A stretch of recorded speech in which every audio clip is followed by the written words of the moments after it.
Hey, you. Yeah, no, you.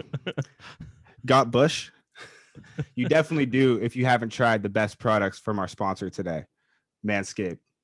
After using these life-changing products, you're going to want to join a ball sack beauty contest. Damn, that sounds kind of interesting. A little weird, but interesting for sure. I'm looking out for you too because I also have an exclusive 20% off discount. Use code Cenzo at manscaped.com. That's Cenzo, Cenzo at manscaped.com. Jo, you too, man. Promo code Cenzo, Cenzo, manscaped.com. 20% off, free shipping. Trim up that body a little bit.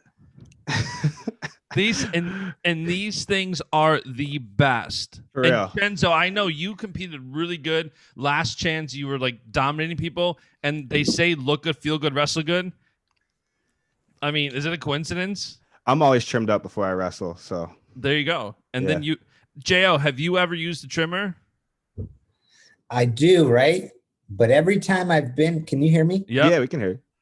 Okay. So I'm a real superstitious person, right? All right. Last year, I went to the US Open and I wrecked shop, right? I didn't get a haircut. Did the same thing for Rome. And then the last two competitions, right? I got a haircut and went and wrestled and off. Now, it wasn't my weight, but still, I got a haircut, went and wrestled and off, lost. Got a haircut, went to the 150 pound bracket and lost again. So then I was like, hold on, just let me stop trimming my beard and cutting my hair and just get back to, going authentic Jo. Don't cut anything caveman style and just show up. And it seems to be working out. So that's working for Jo. I love that. I love that. I love that. For everybody who's not Jordan, though, you need this. So go to manscaped.com, promo code Cenzo, 20% off, free shipping. Get a lawnmower 3.0. These things are amazing. I think they speak for themselves. The technology is incredible. Use them in the shower. They're skin safe. Everything else, they're great. LED light. Yeah, money. LED light. Just money. Too easy. Good stuff. Jordan, we're gonna have to send you one because now that you've got a couple. You've got what, a month now before you compete again, right? Right. I'll trim it. I just won't do any haircuts. That's fair. That's trimmer, trim her up, make it look nice. And these specialize in below the belt. Yeah. These are below the chest, belt, below the belt, body. Yeah. Part. Yeah. So this is feel good, feel smooth. Yes. So they're our sponsor today. We're thankful for Manscaped. Jordan, you had yourself a weekend. And I know that the last time you wrestled, you did not like how you wrestled. When was that? Was that one of the cards? Yeah, that was the 150 pound bracket for low wrestling back in December. And now you didn't go ahead, Cenzo. No, and it's different, because weight class and everything plays a huge role. And I experienced the same thing too on other cards, just didn't feel like myself because it was a different weight class. I don't know if that was the same for you or not, but I feel like it definitely goes into it. And you look sharp all weekend too. Like you looked healthy, you look good. Yeah. It definitely plays a part, right? You're wrestling up in weight. So, one thing I specialize in is my movement.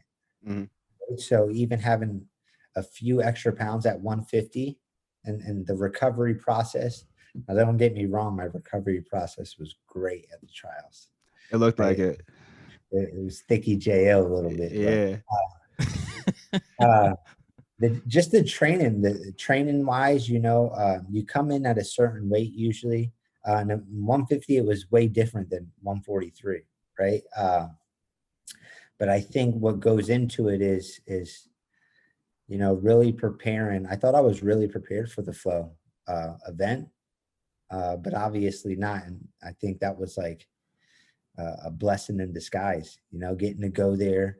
And I wrestled Pantelio, which hats off to him. He executed really well. And he's a tough wrestler in general. And he's a true 70 kilo guy. Like to your point about weight class, like he's a dominant 70 kilo guy.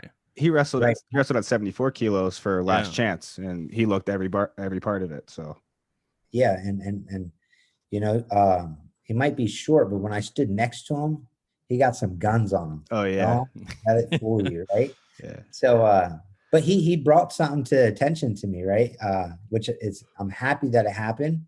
But when I wrestled him, you know, I go back and look at it. It was like I was looking for one and out, fake, get out.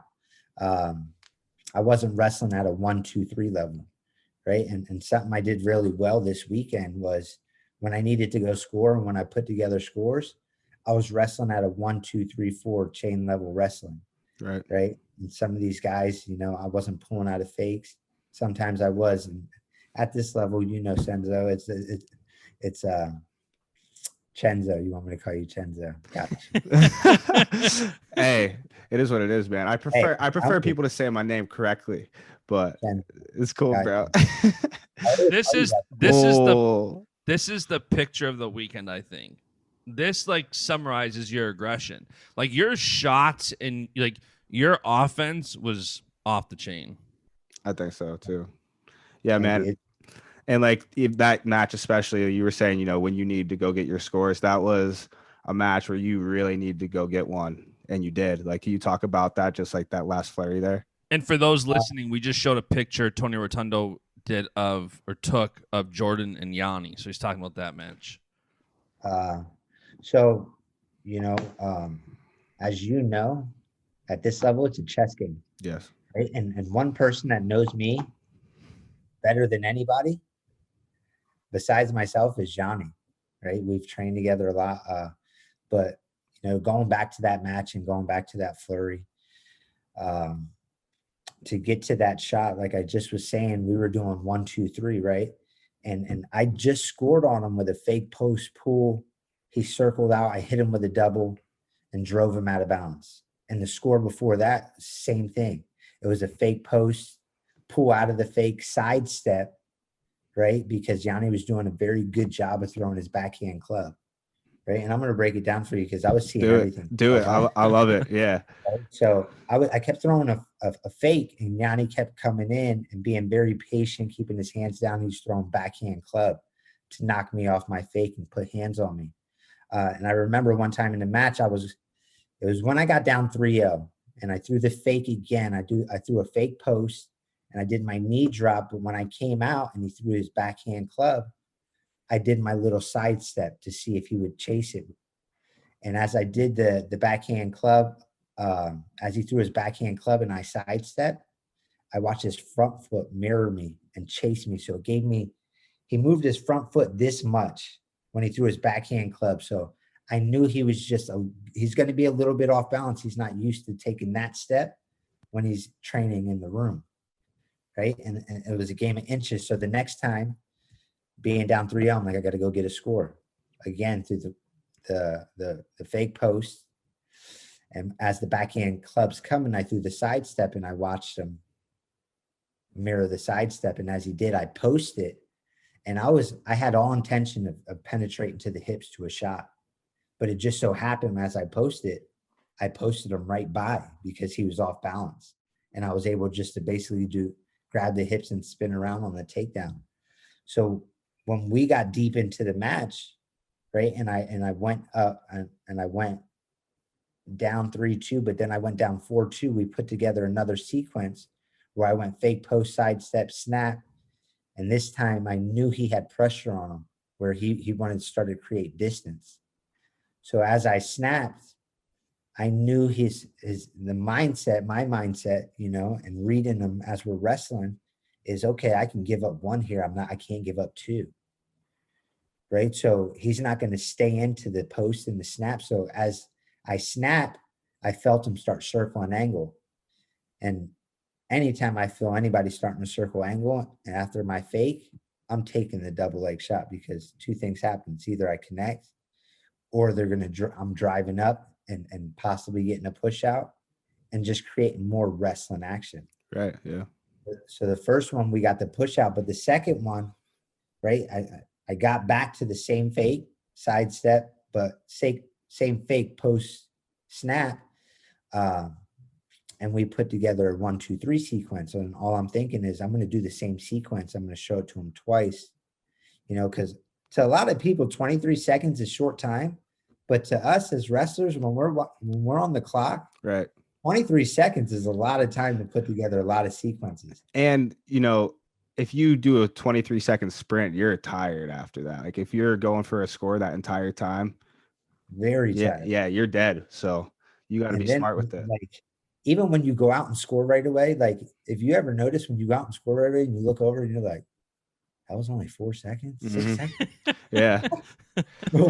What? I thought that felt like 15, right? So I knew, in the practice room, 23 seconds, right? I'm like, I got a lot of time. I can put together the sequences, and the sequences that have been working was the fake post, make them feel double snap and start running angle. But then, my go-to shot, my number one shot is a single. Right. So I said, let me put them in the sequence and see if I can expose the single, because earlier in the match, I shot the single. Yanni knows I love the single, but I touched it. And I remember letting it go. And I start thinking, and this is very selfish, I should have attacked the single, but I remember hitting the single, grabbing it, and I let it go. And I was like, that's going to come later in the match. I'm going to need to use that if this match is close. And I didn't chase it. That's wild. That's awesome. I usually chase everyone. I felt it. I grabbed it. And I knew he does a little side kick. When he did it, I just let it go. And I was like, okay, maybe it's going to come later. And it just so happened, I'm like, okay, I put together the sequence, pulled, and right there he stepped. And I shot through and I got to the single. And I just kept remembering, I'm like, the only thing you need to do is come across and collect the front of the foot, because he's going to kick out and kick up because he's very limber. And that's one of the things he does. And I remember collecting it and just getting it against my chest so there could be no turn downs, but he couldn't use his flexibility to advantage, because I remember, back in the day when Frank tried to push him out. I was thinking that exact same thing too. On the dive. So as soon as I collected it, I just punched hips in. And I was like, two things are going to happen. He's going out of bounds, or, he's going to try something funky, and I'm going to drop my hips on him and collect this too. And that was kind of the last sequence of just remembering what I do best, but what's been working throughout the match, and then getting back to putting 1, 2, 3, 4 together to go and get the point. Man, that's awesome. That's a really good breakdown right there. So yeah, and I'm not like the technical guy, but that was fascinating to hear how many different thoughts you have during that match, because like you said, where you think something's 15 seconds, it's only 4. Even more so, the fact that you have that many thoughts within 6 minutes of wrestling to make those mid-match adjustments and decisions is wild. And then right after the match, like you could tell you were excited, but I know you feel for Yanni. Like I knew right away, and I'm like, I've known Yanni a long time. I really like him. And I said that like a week before the trials. Like the trials is full of dreams come true and heartbreak. And you see in a match like that where you're so happy for one guy and so sad for the other. Like what was going through your head after the match, like in regards to Yanni? I was hurt. I anybody close to me and everybody that knows me, even after the match, my coaches, Rebecca, my girlfriend, I couldn't even get back to my room and be like completely happy about the win. Yeah. Right. As soon as we left the staging, the first person I ran to find, was Yanni, really to just to kind of embrace him, but also, let him know, like, through thick and thin, I love you like a brother. And I know what you're going through. And it just sucks. We when we trained together, we knew, we would always be like, yeah, it's either you or it's me, but it's one of us. It's nobody else. So, I mean, I talk to Yanni today. I talk to Yanni every week, right? If I get something extra or something sweet in gear, I'm like, Yanni, let me send you something, right? I have something extra Cenzo, I haven't gotten anything from him. Have you? Yeah, no, I haven't either. That's crazy. It just so happened Yanni's my size, but yeah, you know, Yanni talk every week. We're really, really good friends. We formed a really good bond since Ithaca, and nothing's going to change that. And we understand that going through this, it just so happens we're the same weight class. So it stinks, but somebody has to win, somebody has to lose. Right. And I mean, I can just, reiterate that he's the boy. I've, grew up like wrestling with him, like a lot of camps and stuff like that. We were in a lot of dual teams together growing up. So he's always been really good wrestler, very hard worker, extremely humble, just good guy. And I have only good things to say about him. So yeah, he's the best. It's like, and that's why people are like, you can't be, I don't get it why you're not like over the top happy. And I'm just like, man, you have no clue. Like, I know what this means. Like, this is crushing. Mm-hmm. Like, this is crushing to him. And for us to be so close, I'm like, I can't even begin to like fathom like where he's at mentally, just like emotionally and mentally, like, because you even see at the end of the match, he almost pushes me out with 6 seconds left. Mm-hmm. And I figured out a way to like slime out of it and just slip on out. Right? Yeah. And, even after I talked to Yanni and Kyle after, I was like, oh, different words, but I was like, oh crap, man. I was like, hey, you could say what you could say what you want on that here. was We're so cool with that was so close of a match too, where it's like, and I can't remember who, somebody tweeted it, like maybe it was Vito, like you just need one good day, like that's what it takes. And it's funny because I had tweeted out a couple days, maybe the day before, like you went 0-2 in 2012 at the trials, 0-2 in 2016, and now you won it. And it's very evident your persistence in the drive, because when I posted it, it was getting shared around like crazy, because everybody's like, that's what I'm talking about. That's what I'm talking about. Like, it wasn't something that was a surprise to anybody. What do you think was the main difference after, you're 32 years old. Wrestling's a young man's sport. 33 now? 30? Okay, 30. I'm about to be 31. Okay. I don't know why I thought 32. JB is 32. I thought JB. Oh, yeah. Maybe I'm thinking JB is 32. Like, this is a young man's sport, but yet somehow over the last 12 years of trials, you've now peaked. What do you think you've done? That is there anything you think you could have done to do this 10 years ago in 2012? For sure. I go back and I think I said it on one of the first episodes I've done with you. I think it was a discipline factor for me, right? Yeah. Anybody that's ever been around me will tell you I work my ass off in the room, which I do. When I get in the room, that's business, right? Whatever's happening outside of the room, I don't care if the building two blocks down just got blown up and we're on alert. That does not faze me. I'm coming in the room, I'm getting my work done, and that's all that matters. One thing Coach Schmidt taught me is, because we have this walkway when you hit the room. You open Oklahoma State room, then there's that kind of like this walkway before you enter the locker room. And he told me that one day, he goes, everything that is outside of this room, all your worries, all your stresses, go in a box right here. It's an imaginary box, obviously, but it's right before the door. Right. And he's like, everything goes into this box. And he's like, you don't worry about anything, and you just go into the room, mindless, carefree, and just have fun. Right. And that always stuck with me. When I get in the room, I'm working. But what limited me when I was losing to Metcalf, and hats off to Brent. Brent's always been freaking top-notch competitor. Yes. He was more disciplined than me. Right. I didn't do the work outside of the room that I needed to do, whether it was cardio, the way of living, getting to bed, all the other things besides the wrestling and technical work.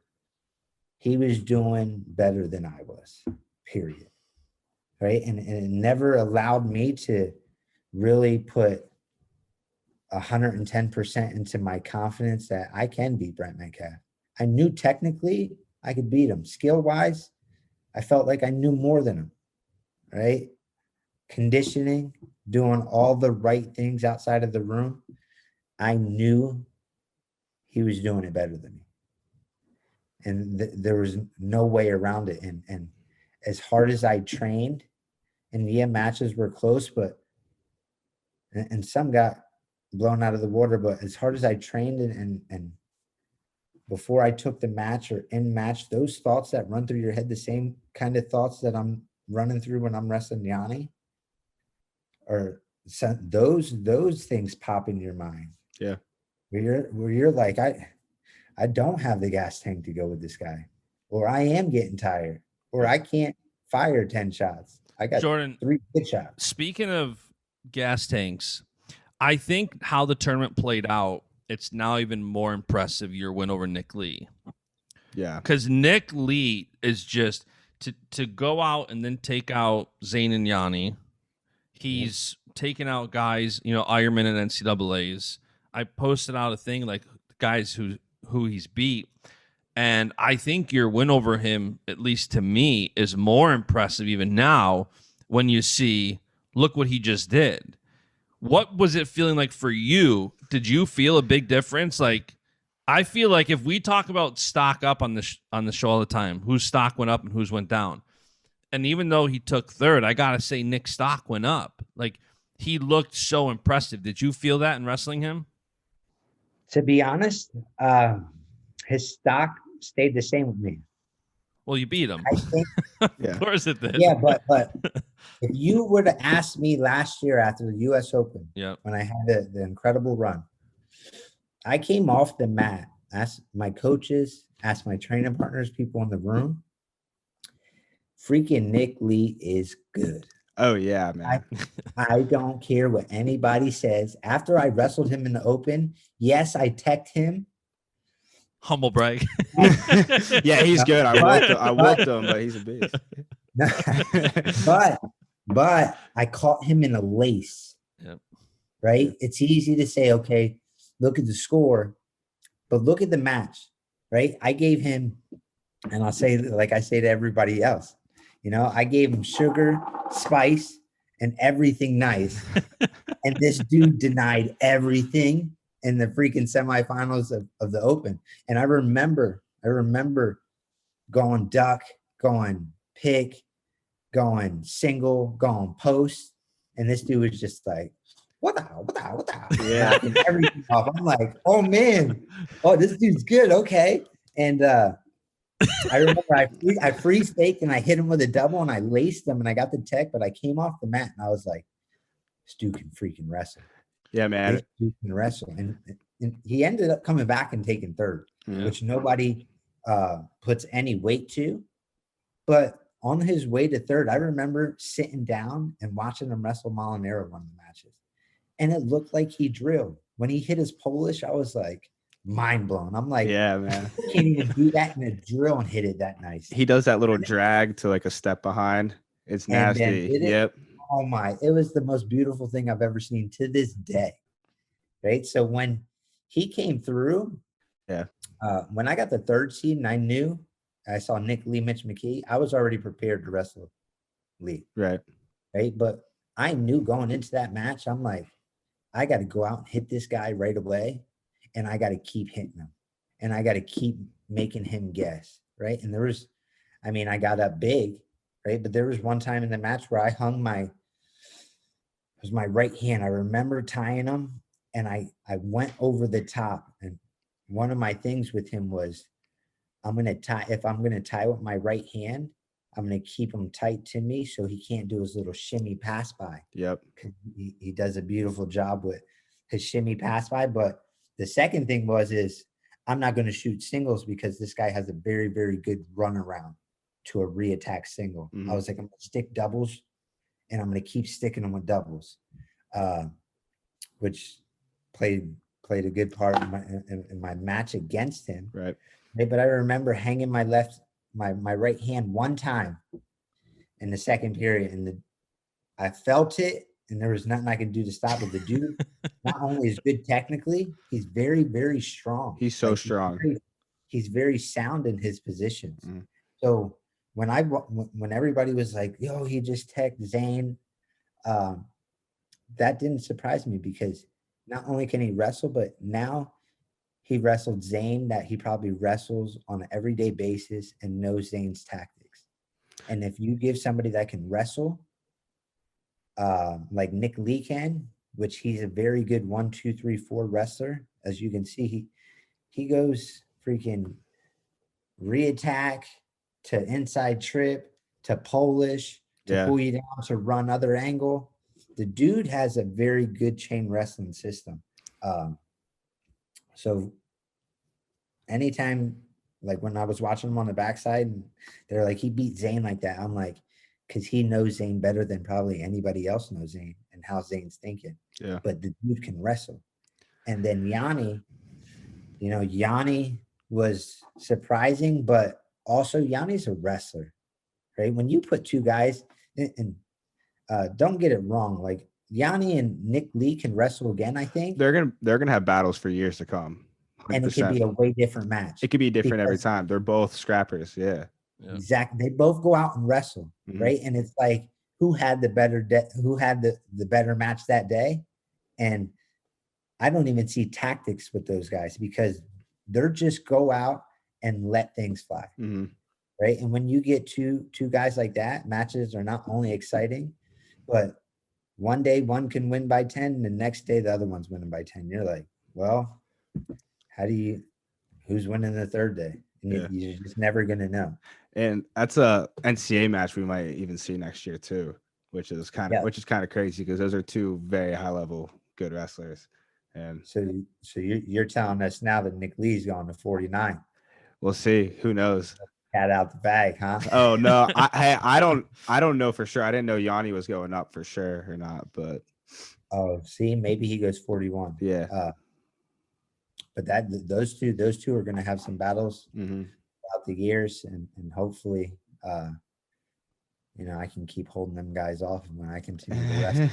Well, a lot of it too is in your fate right now. Like, especially for 65 kilos, if you go to Bulgaria, qualify the weight, and go to the Olympics and medal, win gold, you're automatically the world team member for 2021.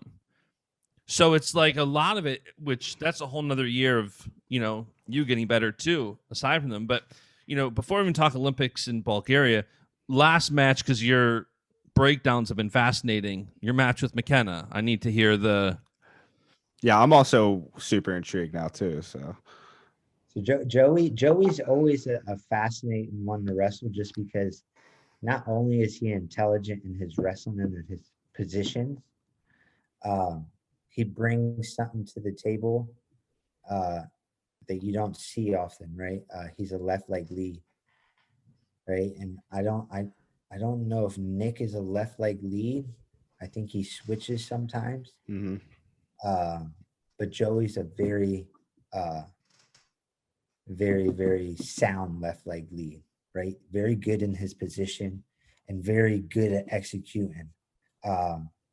So watching him through the tournament, I watched Joey. I like watching Joey. I've known Joey for years. Big fan of Joey's. And I watched him through his tournaments.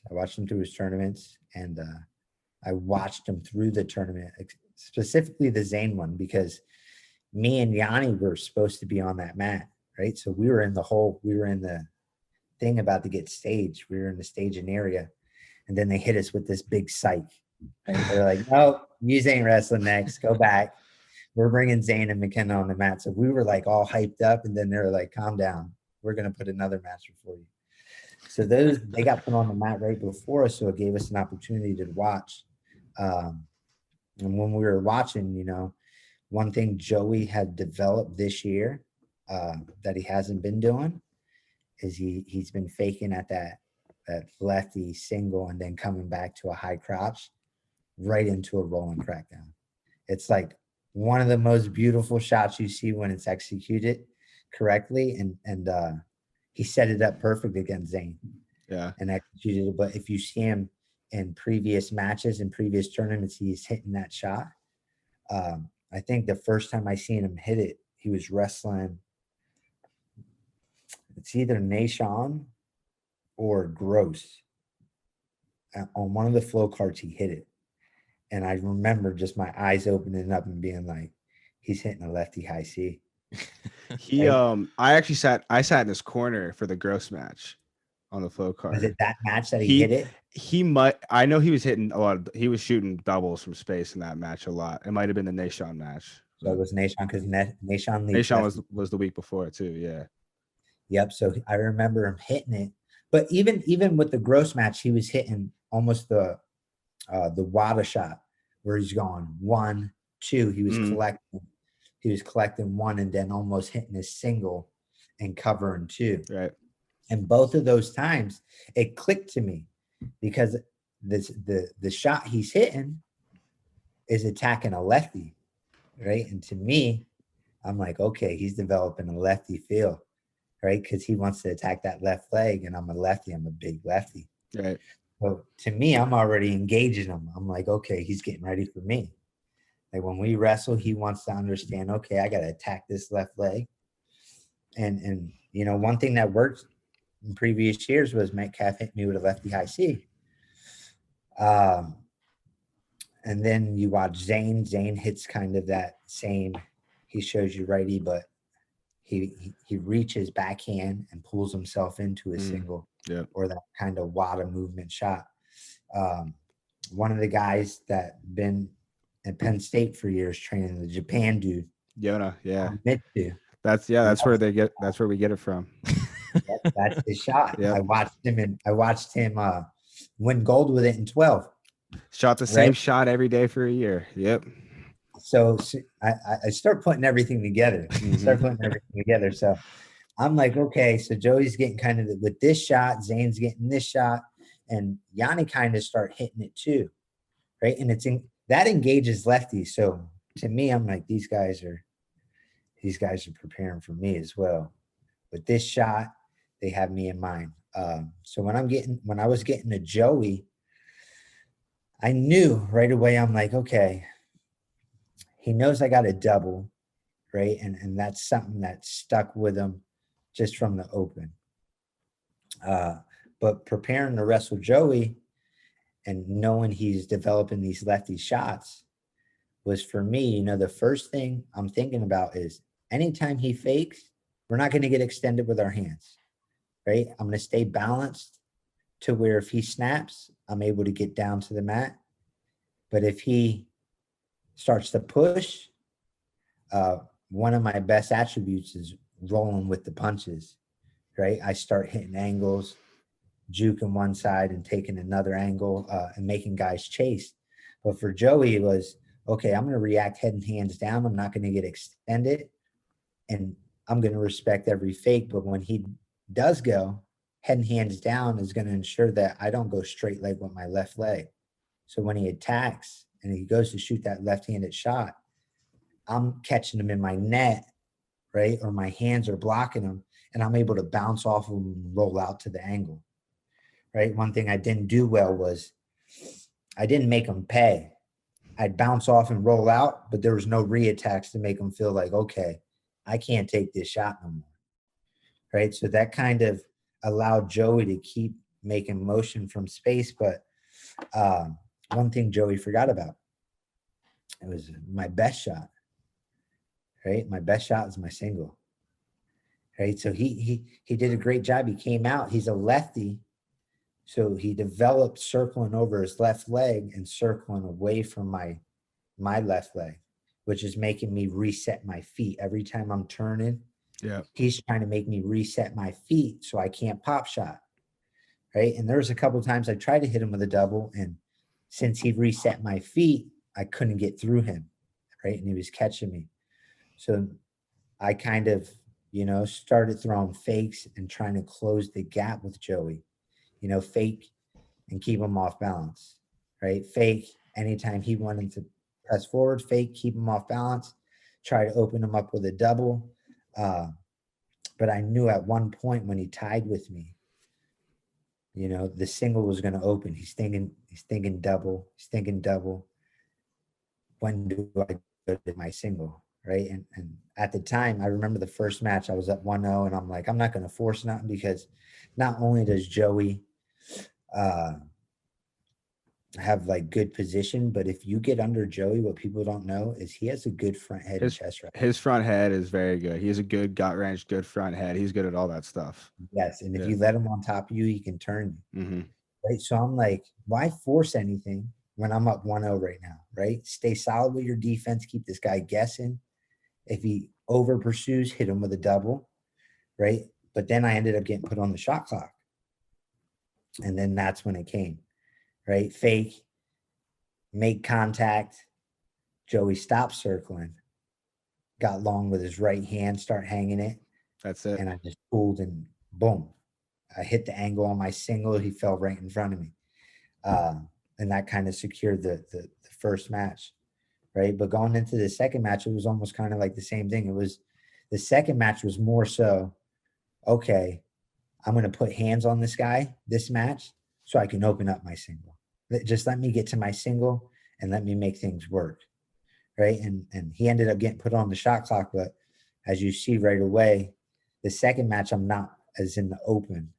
Right. I'm more grippy with Joey, grabbing him. Yeah. Making him feel my ties to see, okay, if I can get him to circle and push him into my single, because I know he's thinking about it. Now I'm not just going to be able to just dive and hit single.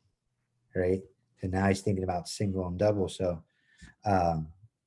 you know, getting into the match, I'm like, maybe this match, you know, with the pressure even released from winning match one, I'm like, maybe just shoot 100 singles.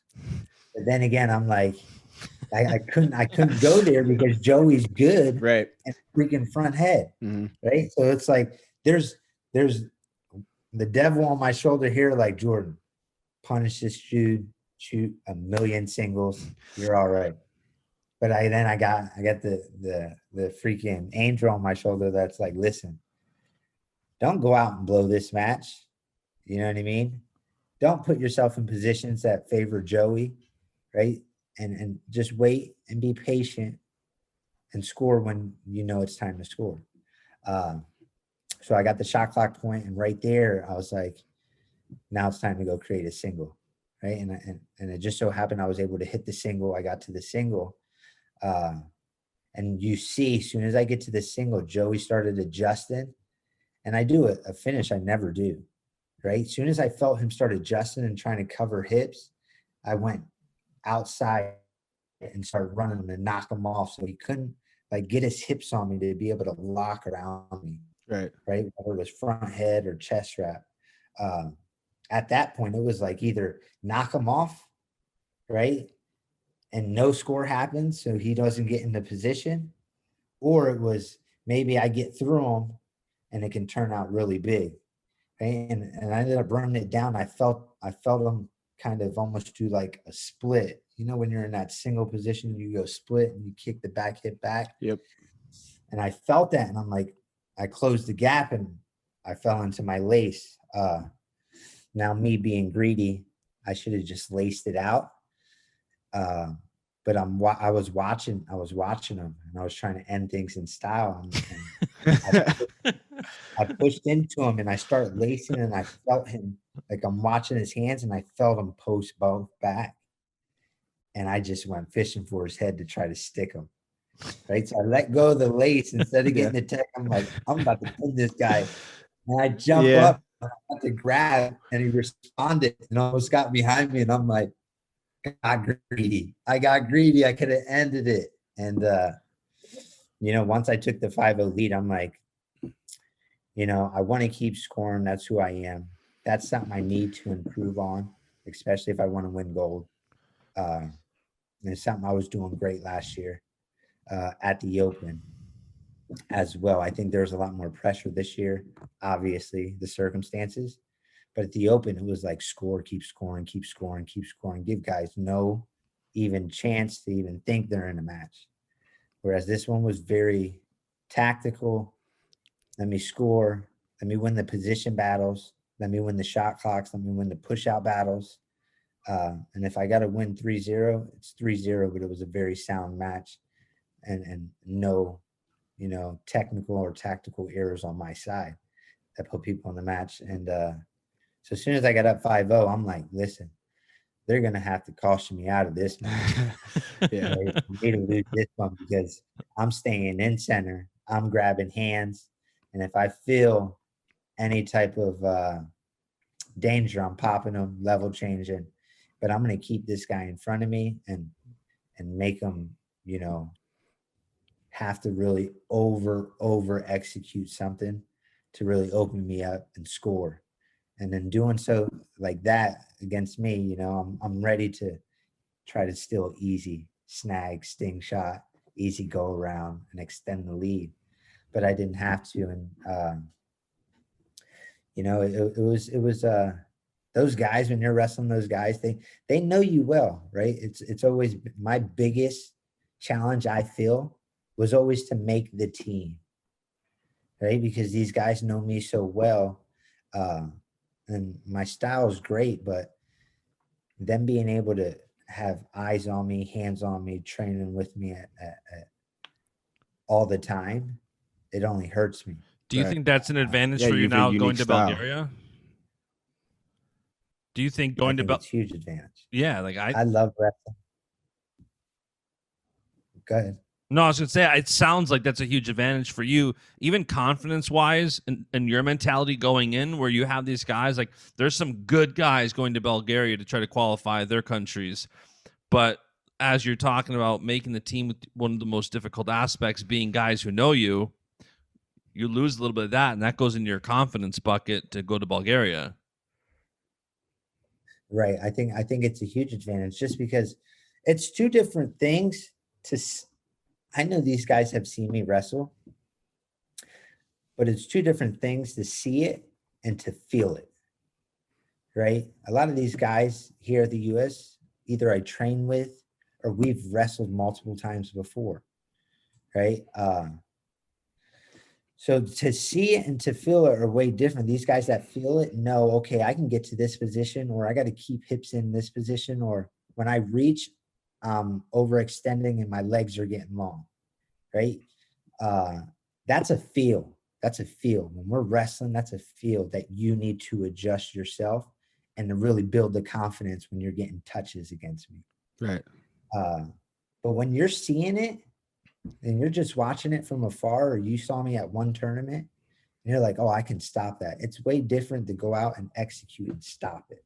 I agree with you. It's way different watching something, especially with your kind of open style, like if I overextend a little bit, you're popping me. Like, that's really it. And I might know that going into, but until I actually feel it, I don't know for sure, where exactly my body needs to be. Yeah. Yeah. And it helps you build that confidence to be like, okay, I can jack this underhook, but I got to be super disciplined to bring in the hip in and close it off with my backside elbow. Mm-hmm. Right. And then I take away his pop. But even if he does try to pop shot through, my hips are in and I'm really bouncing and pulling him down and getting on top of him. Right. That's a feel you develop wrestling and getting opportunities to keep going through. Whereas when you see it, sometimes it's even better when they just see it, because they're like, oh, I'll stop that. Yeah.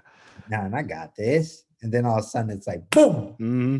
Like, whoa, this was way different. This is way different than I thought. Well, even when, if I remember correctly, you lost to Bajrang 10-3 2 years ago, and then now a couple months ago, you only lost 4-3. Like, you closed that gap after having that feel. And now if you guys wrestle in Tokyo, you got that advantage of feeling him, not just seeing him. And that's something that I think, plays into exactly what you're talking about. Right. And see, he was different. So like for him, it was almost better for me to get a feel against him. Right. Bajrang, his style presents something unique with his push and pull. So I think it only benefited me wrestling guys like that. Like a Baschamania, to get feels against, to know, okay, I can absorb your pressure and I can hand fight you, but I need to know where to go, like how to hand fight you, right? 9 out of 10 guys that go backhand club on me, I can go straight to an elbow and be very, very comfortable, right? He's the one guy that I go to an elbow and he makes it feel like there's just chaos in the tie-up. I go to the tie-up and I'm like, boom, boom, boom, boom. I look up, 4 seconds pass and I'm like, oh my God, I'm tired. 4 seconds. 4 seconds, right? I'm like, I got tired in 4 seconds. This dude done overwhelmed my mind so fast, right? Yeah. So it was good getting to feel him twice because, you know, I know what to expect and I know like position-wise, okay, where to go, but also like mentality of recognizing the feel, but also recognizing mentally I need to be prepared. I need to be prepared to hand fight him and be in my worst position and his best position and do that for 6 minutes. Yep. Because when I prepare for that, good things are only going to happen, right? I need to be able to live in the chaos for 6 minutes and then everything will work out in my favor. But, you know, it's a long road to get to Tokyo to wrestle Bajrang again. But, you know, I'm prepared for the work. Hey, I was back in the room today running, Stairmaster, moving around, you know, lifting and core work. It's just another day, right? And I get it. It's great to win the trials, but the ultimate goal, like I've been saying, is an Olympic gold medal, right? It's not the Olympic team trials. Yes, I won. Great. Monkey off my back. It's not the qualifier, right? That's another step for me to go from, you know, the first floor to the second floor, right? I gotta get up that step, right? If I want to get up to the Olympics, and if I want to get to Olympic gold, I got some work to do, but it's nothing new. It's nothing that I ain't willing to put in. So, you know, the qualifier I'm excited about. I get to wrestle some guys I've never wrestled. They have great credentials. That I can put on my list of defeated wrestlers. Put on that hit list, bro. Yeah. Yeah. Put them in the graveyard. Yes. I love it. I mean, and what you're saying too is like, I feel like that's how most of the team is this year. Like, I don't think anyone just made the team and is satisfied because you guys got a squad. That's a good team. Dude, it's awesome to see like who's on the team, but like the personalities and everybody, like you see everybody on that team and they're just hungry. Oh yeah. Right? It's not that they just want to win. They want to dominate. And they've all been there before. Like Gilman's a world silver medalist. Dakes won world championships. Taylor won world championships. Snyder's won world and Olympic gold. Gables won. Gable, man. Gables won some junior world level. Like what a squad of just hammers. Yeah, that was just he's on a different level. And we'll probably talk about it in a bit, Cenzo, but like the fact that this guy is, you know, I don't even know if it's a changing of the guard, because if he does try to go, I think he's going to win the gold this year. If he wins Olympic gold and goes to WWE, what happens? Does Gwiz come back and take that reign? Like, it's going to be interesting to see. But Gable is just, to watch someone so young, especially, separate themselves so much from their competition is wild. Just wild. Super impressive. He's just very impressive. Yeah. Like for a big guy to move like he does. No one else can do that like him. No one. I was sitting in the back and like, before my match, I'm watching him. I'm like, this guy moves better than us at 65 kilos. How is that possible? Yeah. Right. And for him to be doing it at the weight class he's doing it, to be honest, I don't see anybody beating it. I don't either.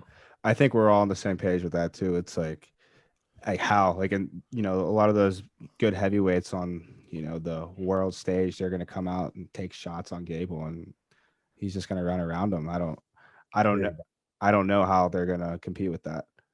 No. And he's consistently scoring, right? Yeah. It's not like, okay, let me get a score and let's push a little bit. No. It's like, give me another score. Yeah, no, he's bullying people out there. He's pressure snapping, running around. He's popping guys with shots too. Yeah, so it's good. It's for me to be around such a great group of guys in the company I have, where they've been there and done it. It only motivates me to help out, but to put myself in that position, right? They expect nothing less of themselves. They've been there, they've done it, and they still expect to go there and dominate, right? And I can only do my part, which is go qualify the weight and go win a gold medal for myself. But in doing so, I'm putting ourselves. We're going to be putting ourselves to win a team title, and I don't even know if there's team titles, but in our minds there is.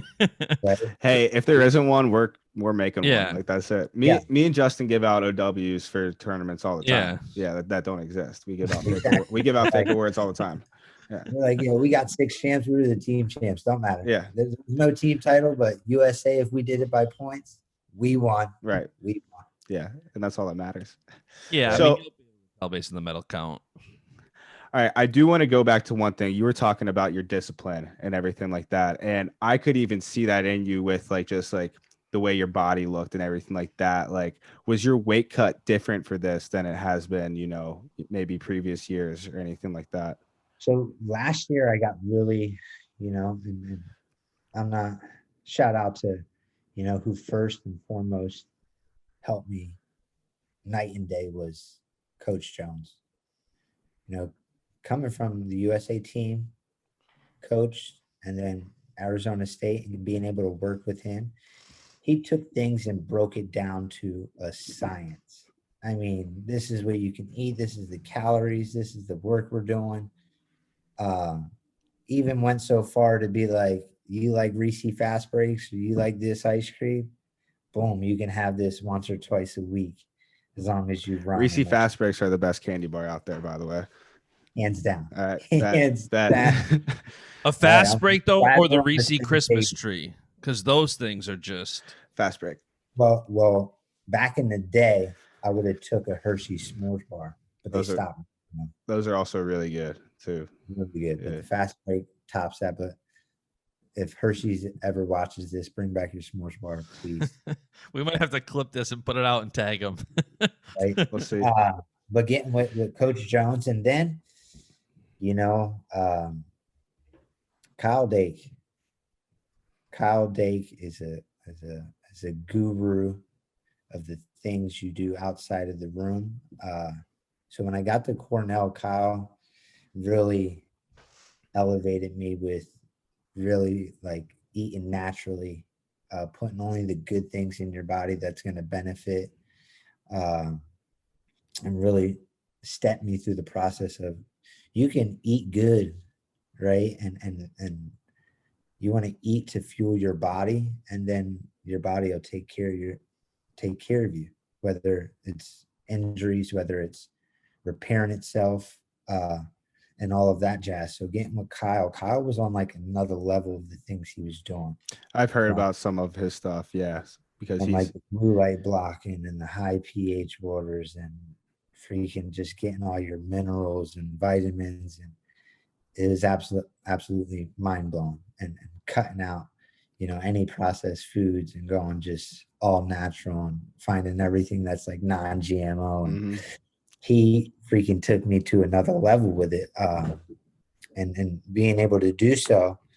Not only was I getting better with my wrestling, but I was feeling better, right? And everybody's like, oh, you're getting older, but the fact of the matter is the things that I'm doing, I'm feeling better than I felt 6 years ago, 5 years ago. I feel 10 times better.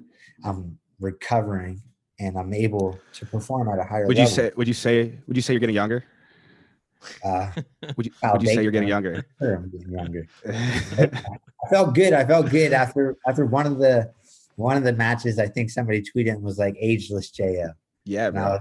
Heck yeah, I love that. I think I need this regimen. I need to start going backwards. I'm multiplying my age instead of being ageless. Don't let me lie. Sunday, I felt like I broke my back, broke my face. Yeah. That's how everything. Cenzo felt. He was texting me the day after the last chance where he's like, that was the first time I wrestled 6 matches in a day since middle school. I think, I don't know if you said like a train hit you or something. But Yeah, I was like, I got hit by a bus, dude. I was like, Yeah, like my hair hurts. I'm yeah. like, everything hurts right now. I'm like, I can't Dude, even. I Like, got something that'll get rid of the hair. Manscaped, promo code Cenzo, 20% off and free shipping. use it. And the thing is like, I was in so much pain that like it hurt to sleep. Like I'm trying to sleep and I'm just waking up. I'm like, oh God. Right. But I definitely did a better job these past 2 years, but this year especially. These last year was, I've always been big for 65 kilo. All right. And that was something that took away from my focus to be able to train and be the best wrestler I could be. Right. Even when your weight's good, right, to you, let's just say last year, even when I was 12 pounds over, right, to me, my weight's good. I'm going to go in, I'm going to get a workout. I sweat good. I'll probably lose 8-9 pounds, 3 pounds over. Right. But the everyday process, even if I'm eating naturally, I'm putting in a gallon to 2 gallons of water, right? The mental thinking about being 12 pounds over and having to redo it and redo it and redo it, it gets straining. It gets straining. I know, man. And it's like, I got it. And sometimes you don't want to worry about it, right? And you're like, oh, well, I hit 145 yesterday. I got to hit 145 again. When you don't really need to, but you want to because it's programmed. It's programmed in your mind. Like these numbers I got to hit. So last year I did a very, very good job of tapering everything down, living at 154, between 154 and 156. All right. Knowing that my last cut, I don't use plastics until the last day. Right. But my last cut, I can throw on the plastics and take off 5 pounds, 5 to 6 pounds. Right.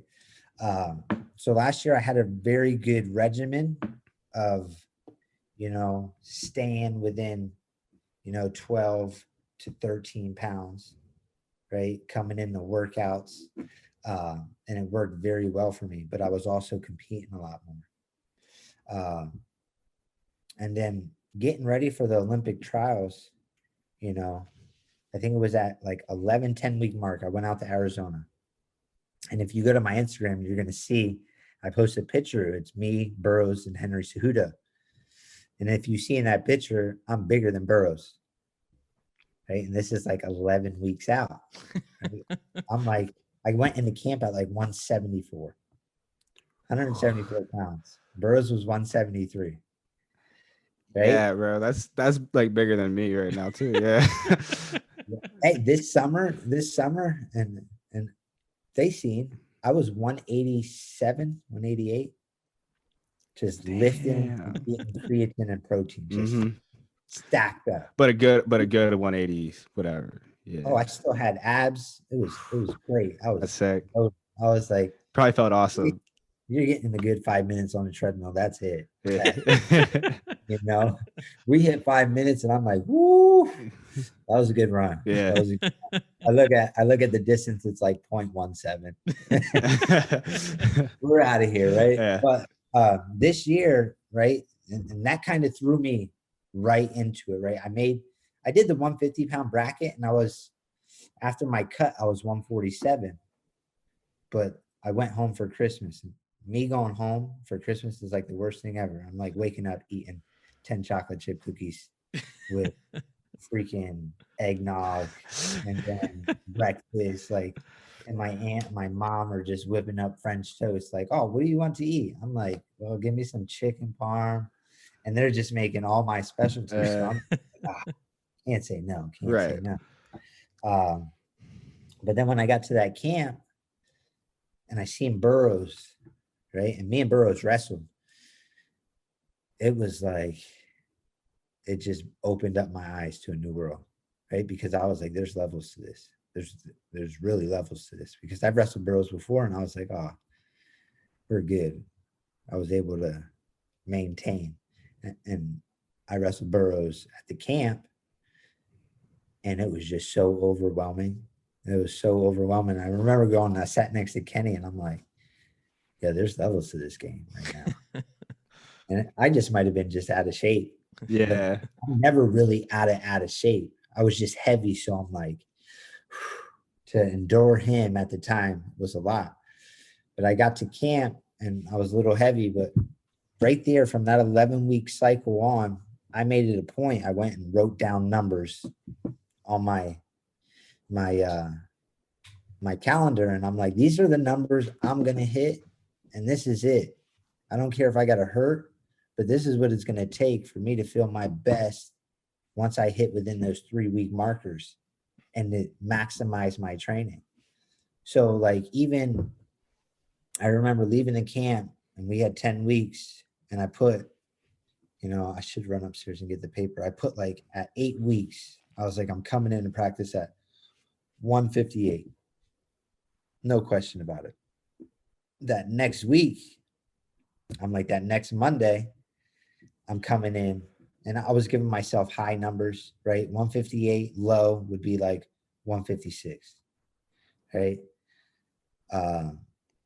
That next week, I'm putting like 154, 155, high number, 152, low number, right? And I start hitting those markers. But what happened is me just being very detailed and seeing the numbers I need to hit, and me being over the top with my nutrition, I start hitting about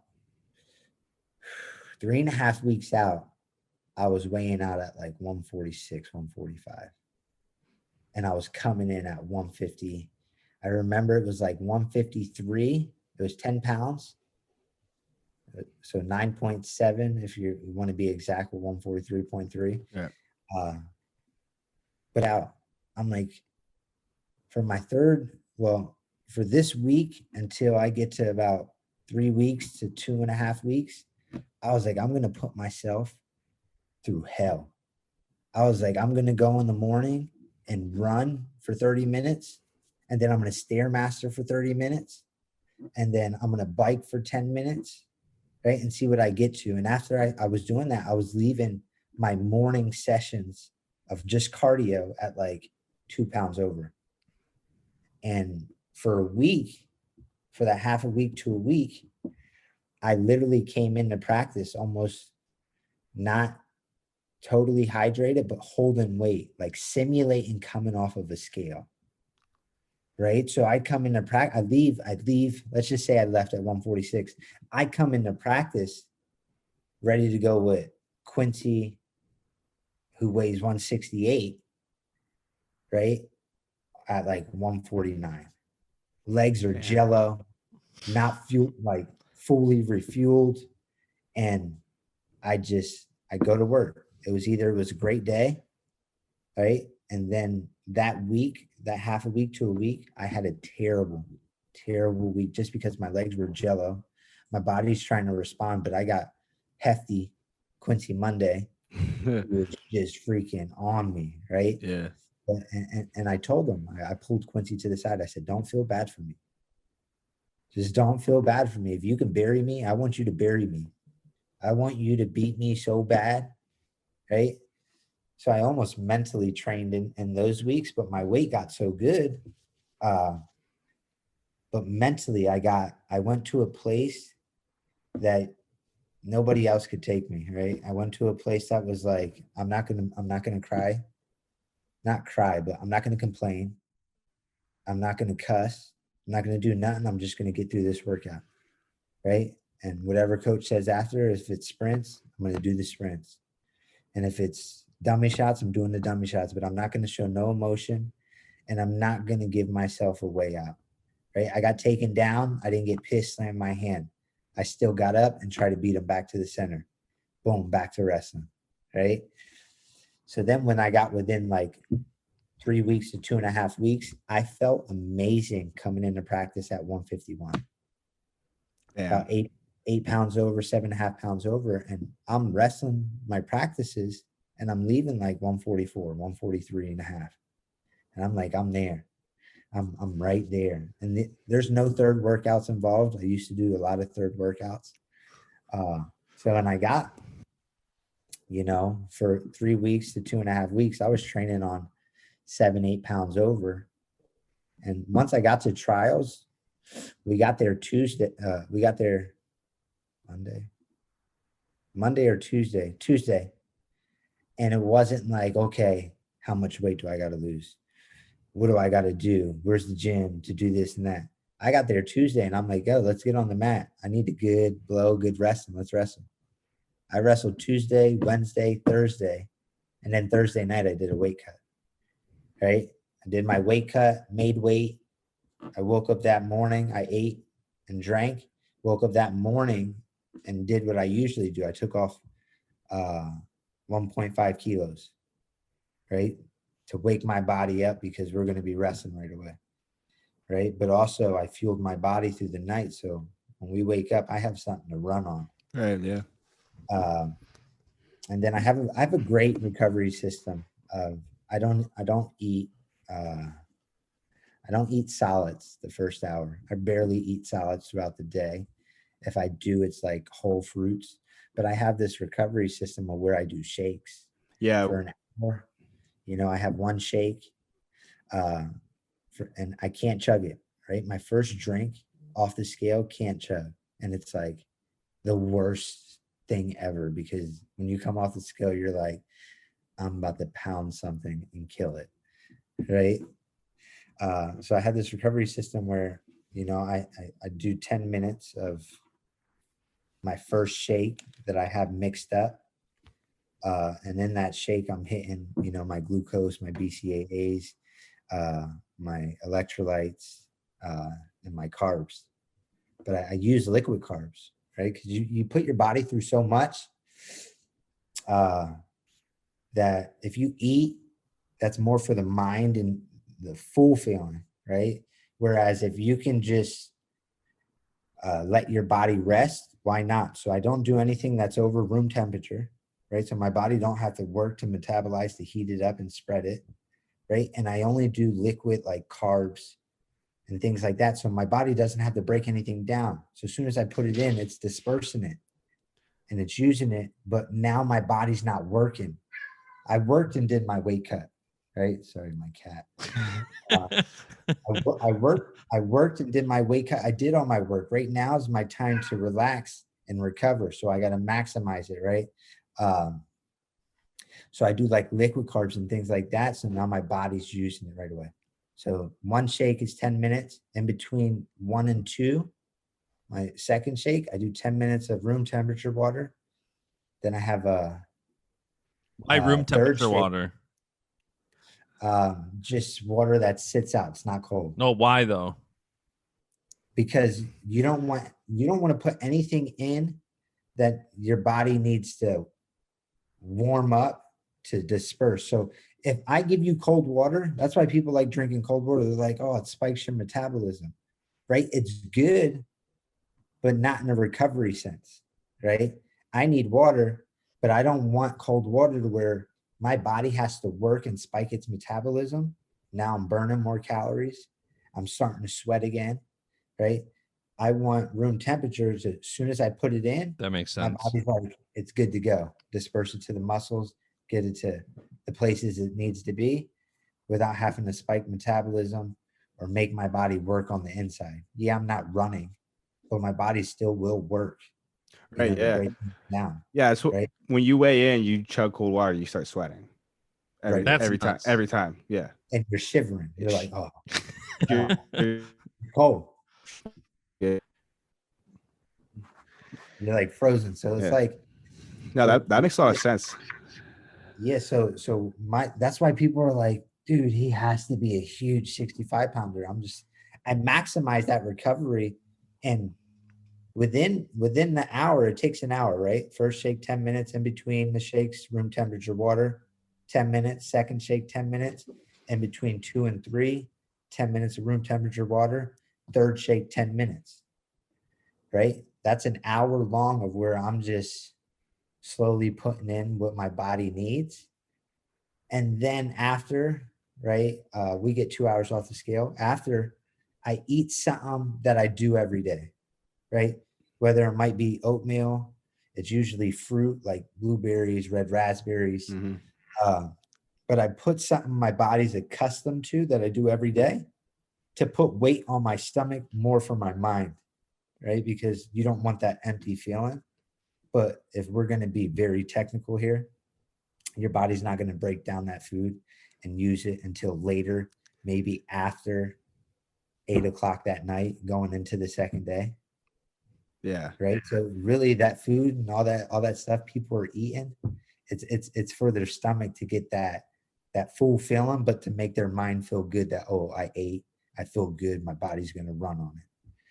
Really, your body's not running on it. I hate to tell you that. You see people pound food after weigh-ins, and like we do shakes also. We don't do, I mean, how you do it strategically that's super impressive. I'm not quite there yet. I need to get to that though. But like, you see all these other guys that are like pounding like bagels and stuff, and I'm like, that's gonna feel terrible. Yeah. Yep. That might come up in the first round. Mm-hmm. Yeah, sure will. Well, we'll after this, I don't want to give everybody the secret sauce, right? Yeah, don't. Yeah, we're already going to charge $9.99 for this, because this kind of inside the mind look of Jo is premium content. Is that the name of this episode? It's got to have to be. Yeah, inside the mind of Jo. I'm with it. But we'll sit down and I'd help you. I'd like to help you. I'd give you my insight in what I do. And yeah, you take it or you can leave it, but break it down. And I've always been a big fan of yours. Appreciate that, man. Love likewise. Hey, I've always been a fan of yours too, so that's cool to hear. Yeah, let's go get it. Yeah, so, PA got to stick together, Yeah. I love Willie tweeting out, "I'm going to Bulgaria, baby, Easton, PA." As soon as you want. Yeah. Willie, that's my guy. I'm happy he's going. It's good. It's bringing some family, but Cenzo will have to get your. I'll get your number. All right, man. We'll go over some stuff. Hopefully, I can help. Hopefully, you can help me in some ways. And absolutely, bro. I appreciate that. Let me give it to Lee and all that. Hey, it stays at 74 kilos and above, bro. Does it go to Roman at 61? We'll talk about it. Yeah. All right. Listen, Jo, we're going to let you go. It's getting close to that time where I know you're going to have to eat or do something to recover. You've given us avocado shake, baby. Yes, I was checking that out also. Yeah. All right. Well, listen, Jo, congrats on a great weekend. We're obviously rooting for you in Bulgaria, and we know you're heading to Tokyo. Anything we can do for you, just let us know. Go put that cowboy hat back on. You're 2-0 now in tournaments in Texas where you get a cowboy hat. The Open and the Trials. Fort Worth, to be exact. Yeah. Oh, Fort Worth. Fort Worth loves. That's your spot, man. Cowboy hats. Yeah. We put the last chance qualifier there and the games. We're talking. Yeah. we'll get the games moved to Fort Worth. I think the squad will do well. Yeah. We'll tear it up. But I appreciate that. I appreciate you guys bringing me on. Of course. Getting chop it up and pick your minds on some things and really give you the insight of mine. And Jo, we got to get that website live soon. People are waiting. People are asking. Yes, it's time now. Yeah. Now it's really time. Yeah, now it's definitely time. So awesome. A little bit. So you got the apparel ready? I got it ready. Oh, hell yeah. I'm gonna get some. Wait. Yeah. We'll rock it on here. I'm wearing my man Roman right now. I always wear something. The people that watch, I gotta support the boys. Yeah, and if you're not watching this, T-shirt national champ. If you're not watching this, only listening, this is available in video form. So go watch. Jo, thank you as always, and I'm sure it won't be the last time you're on here, man. Thank you. I appreciate it. I'll see you after I qualify this weight, and then maybe be back on after I bring home the gold. 100%. I think before and 100%, after. 100%, man. Yeah. Awesome, man. We'll see ya. Okay. See ya.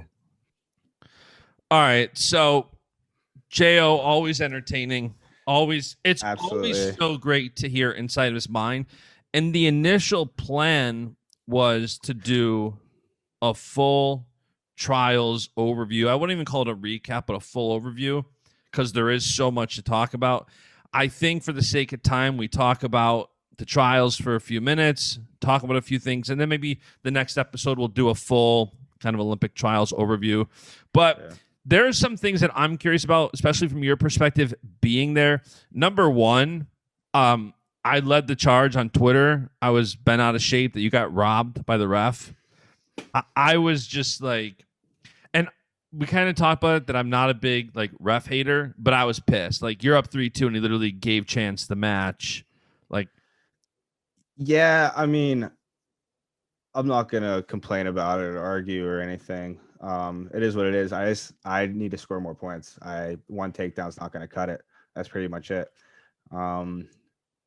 Yeah, I mean, I don't think that I should have been put on the shot clock at all there, but you know, it's the ref's judgment, I guess. So I think Shane was commenting that match, and even Shane's broadcast like, why is he putting Cenzo?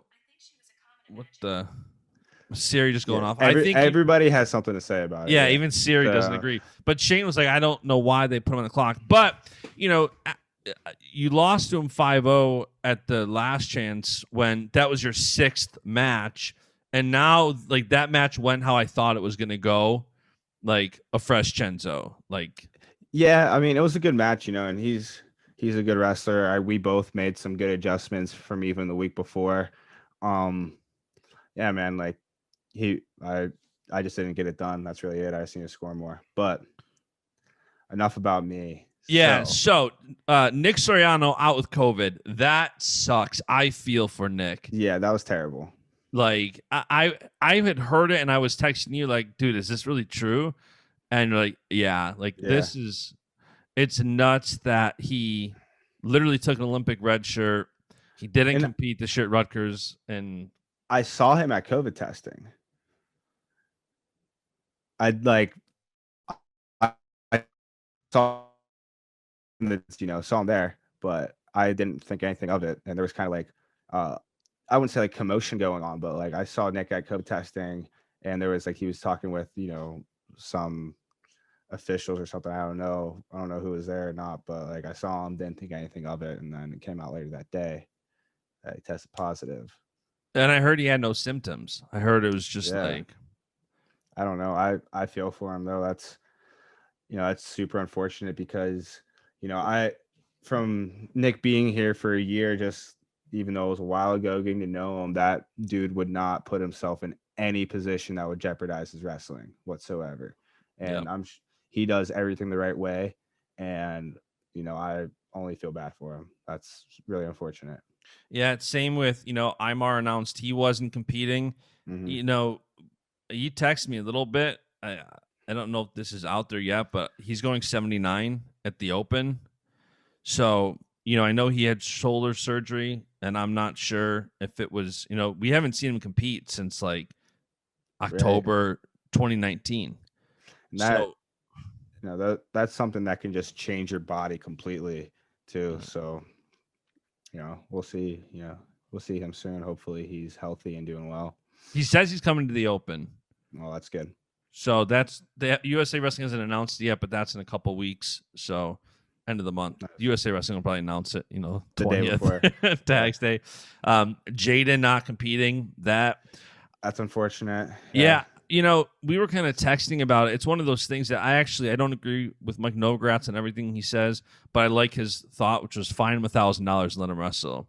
If it was truly a miscommunication, one of our athletes as a country who's proven himself time and time again, I don't know. It seems like rules are kind of enforced sporadically, and this seems like an odd time to be like, nope, you were 15 minutes late, even though you don't wrestle until 8 o'clock tonight.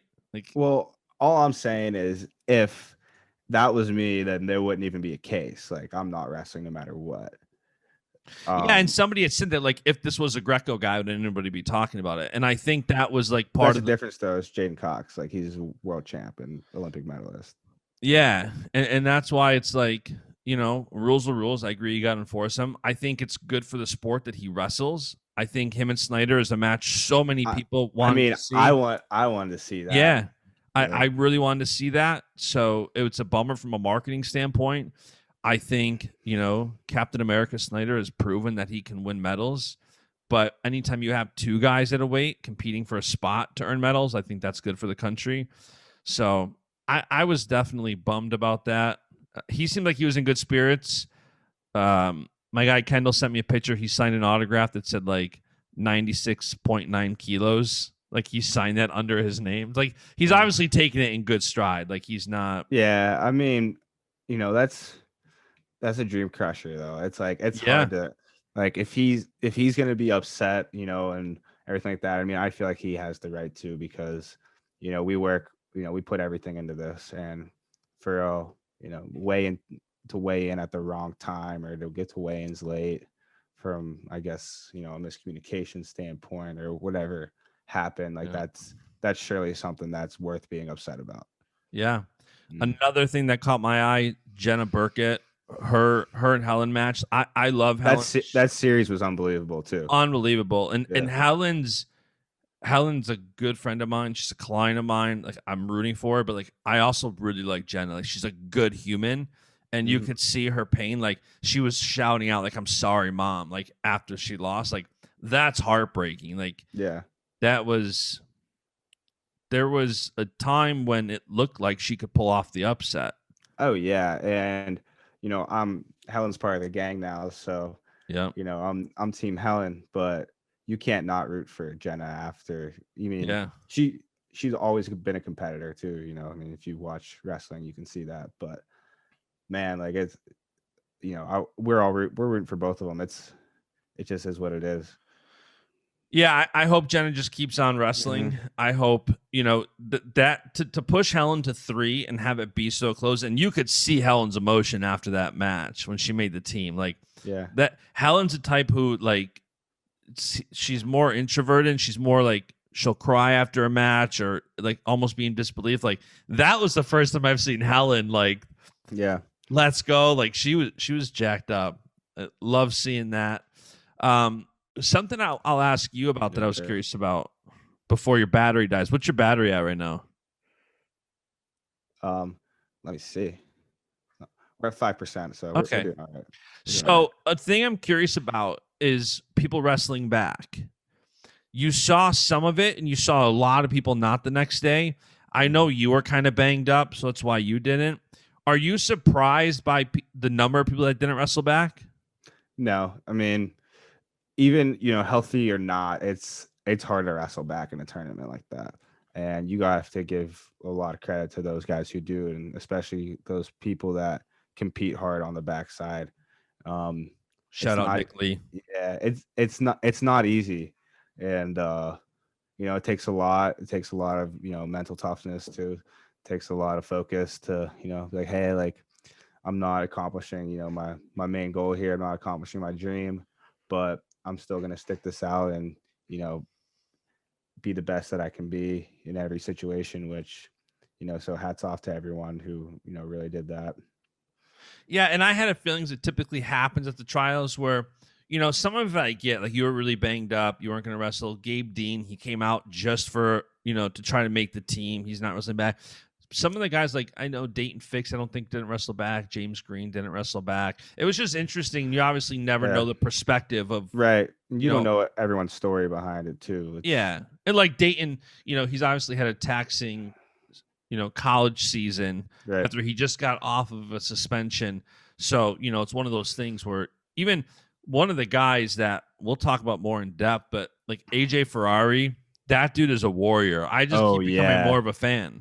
Oh, I think everyone is, and that arena was rooting for him. He'll be on here soon too. I mean, yeah. We just got to line up a date, but we've been texting. So I'm getting a lot of. I talked to him down there too. Did you? Yeah. I'm getting a lot of DMs like, "Are you guys gonna have AJ on?" Like, yes, we're gonna have him on. Of course we are. Yeah. It's just been a scheduling thing, but we'll have him on. The youth at the tournament, Kennedy Blades, I think is going to be the future face of wrestling. Yeah, she's going to be a superstar, no doubt. She is such a Yeah, I mean, good she already wrestler. is, but Yeah, and like she's a good wrestler and a good human. Like you lose and then like you're hugging Tamara like that, like just happy for her genuinely. Like you're a good person and a good wrestler. Like, and she's a stupid good wrestler. she's so good. She's gonna be very, very good. Shout out Izzy Style. Hmm. Braxton Amos, he was on last week on the Cenzo Les episode. I'm rooting for Braxton moving forward. Absolutely, he's a warrior. He's a dog. He wants to fight, and he doesn't.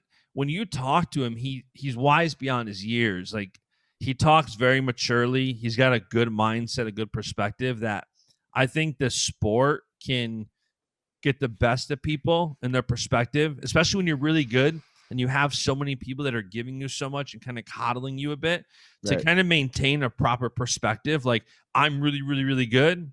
I'm not that special. Like to have that balance is more rare than not. And I think he does it. He does it well.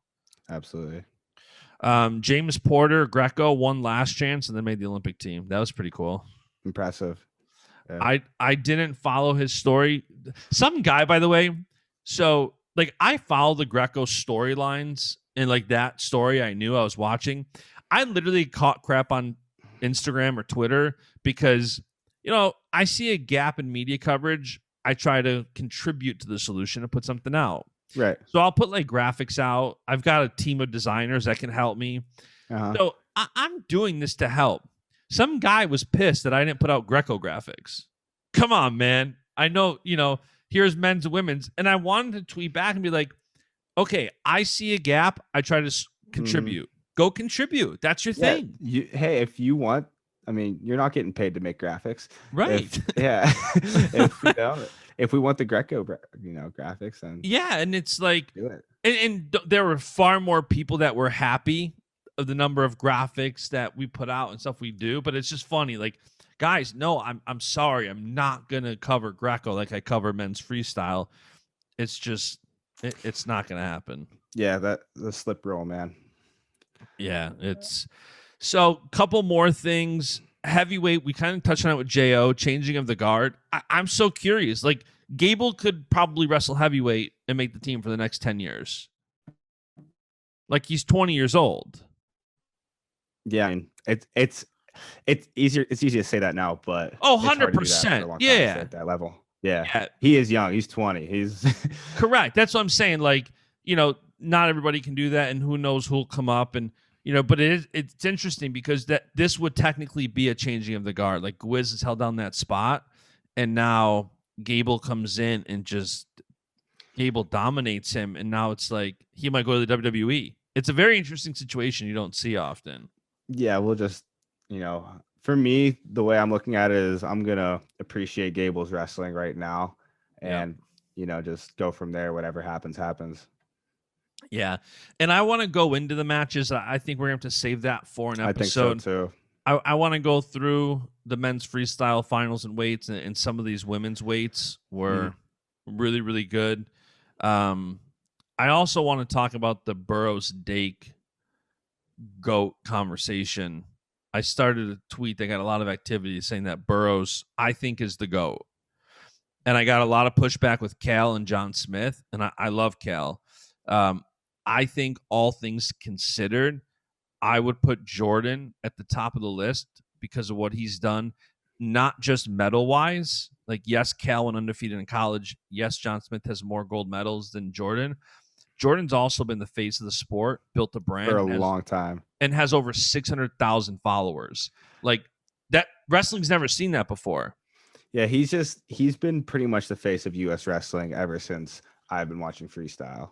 Right. So, yeah, and it's like people are like, "Oh, John, Cal, yeah, I those guys are great," but it's always a conversation that's up for debate and dialogue. There is no award.